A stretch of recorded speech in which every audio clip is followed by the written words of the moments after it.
Assalamualaikum warahmatullahi wabarakatuh. Perkenalkan, nama saya Emilianus Mansur, NIM 2021 410013. Di sini saya akan mempresentasikan materi pengantar ilmu ekonomi peternakan. Yang pertama, tentang peran dan pentingnya ilmu ekonomi pada usaha bisnis di bidang peternakan. Peran dan pentingnya ilmu ekonomi pada usaha bisnis di bidang peternakan yaitu untuk melengkapi pengetahuan dalam melakukan usaha peternakan, secara tepatnya untuk mengarah pada tujuan eksistensi usaha peternakan. Oleh karena itu, sangatlah penting kemandirian suatu negara untuk memproduksi hasil bumi sendiri, apalagi kita di Indonesia ini memiliki keanekaragaman hayati ternak lokal yang melimpah seperti sapi Bali, sapi Madura, domba Garut, kambing kacang, ayam kampung, dan itik. Seharusnya ternak lokal ini memberi kontribusi untuk pertumbuhan produk bruto domestik nasional untuk mencapai kebutuhan konsumsi protein hewani masyarakatnya. Produk peternakan sampai saat ini menjadi barang mahal. Dalam artian di sini, harga produk cukup tinggi sehingga susah dibeli dan dijangkau bagi masyarakat kelas bawah. Oleh karena itu, ada beberapa aspek yang perlu diperhatikan terkait pembangunan peternakan. Yang pertama, yaitu pemerintah harus sadar betul bahwa Indonesia sampai saat ini belum memiliki usaha pembibitan yang cukup untuk diandalkan. Kemudian yang kedua, pemerintah harus menghitung ulang dan jumlah angka kebutuhan nasional. Yang ketiga, menata ulang sistem pembangunan peternakan. Untuk sektor hulu, dimulai dari manajemen pembibitan, pembesaran, dan penggemukan dengan baik, yang perlu mendapatkan insentif dari pemerintah sehingga usaha ternak bisa berkelanjutan dan jauh lebih maju. Itu yang pertama. Yang kedua, yaitu penguasaan bisnis usaha dalam bidang peternakan. Penguasaan bisnis usaha dalam bidang peternakan di sini seperti pemerintah, yaitu sebagai penguasa kebijakan, publik perekonomian nasional untuk bisa melindungi para peternak, rakyat, dan pengusaha besar agar tetap kondusif, sehingga diharapkan tidak ada mafia daging dan tidak ada permainan harga ternak lokal antara impor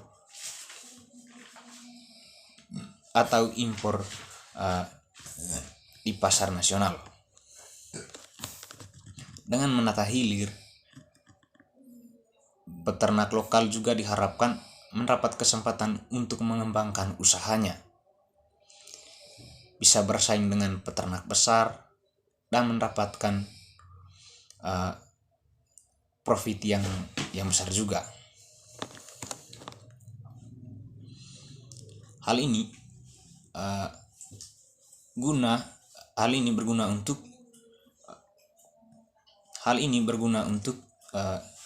sinergi antara lembaga baik pemerintah, asosiasi, dan swasta dibutuhkan untuk bersama-sama merencanakan, mengevakuasi, meneliti, serta mengawasi dalam upaya pembangunan ekonomi peternakan yang bertumpu pada ternak lokal. Pemerintah pun tidak bisa bergerak sendiri tanpa ada bantuan pihak terkait. Itu yang kedua. Kemudian yang ketiga yaitu penguasaan dan pengertian organisasi bisnis. Penguasaan dalam artian di sini penguasa kebijakan, yaitu seperti yang saya jelaskan di nomor 2 tadi, pemerintah.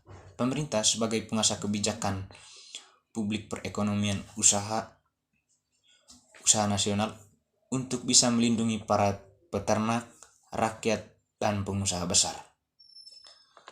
Kemudian pengertian organisasi bisnis. Perlu kita ketahui bahwa organisasi yaitu sekelompok orang atau masyarakat yang mempunyai tujuan tertentu. Nah, di sini kita menjelaskan pengertian organisasi bisnis, yaitu suatu organisasi yang melakukan aktivitas ekonomi dan bertujuan untuk menghasilkan keuntungan.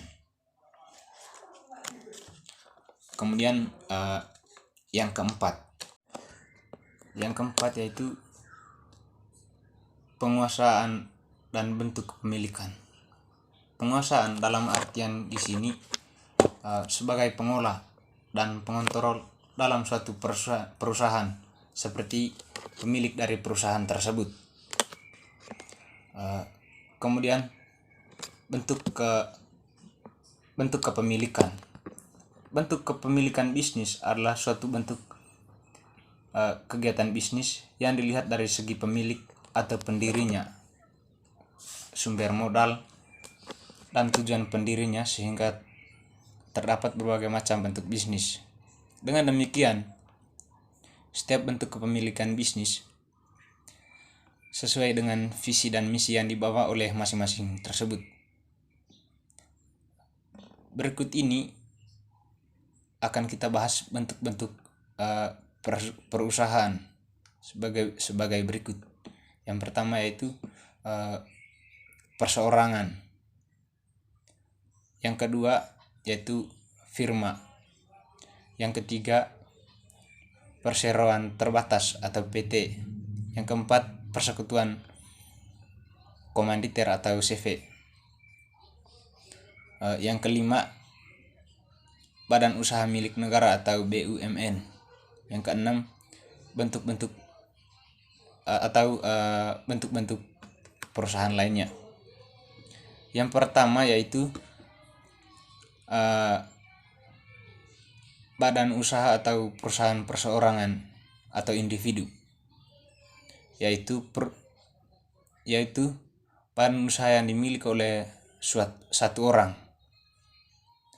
Individu dapat membantu badan usaha tanpa izin dan tata cara tertentu. Kemudian yang kedua, firma. Firma adalah bentuk badan usaha yang didirikan oleh beberapa orang dengan menggunakan nama bersama atau satu nama yang digunakan bersama. Yang ketiga yaitu perseroan terbatas atau PT. Perseroan terbatas adalah organisasi bisnis yang memiliki badan hukum resmi yang dimiliki oleh minimal 2 orang dengan tanggung jawab yang hanya berlaku pada perusahaan tanpa melibatkan harta pribadi atau pribadi yang ada di dalamnya. Yang keempat yaitu persekutuan komoditer atau CV, yaitu 2 orang atau lebih untuk didirikan di mana satu atau beberapa orang sebagai sekutu hanya menyediakan modal dan sekutu lain menjalankan bisnisnya. Yang kelima yaitu badan usaha milik negara atau BUMN. Badan usaha milik negara merupakan badan usaha yang dikenal yang berisikan 2 elemen esensial seperti unsur pemerintah atau publik dan unsur bisnis. Artinya BUMN ini murni pemerintah 100% dan tidak murni bisnis 100%. Terima kasih. Itu saja materi yang saya presentasikan hari ini. Terima kasih. Assalamualaikum warahmatullahi wabarakatuh.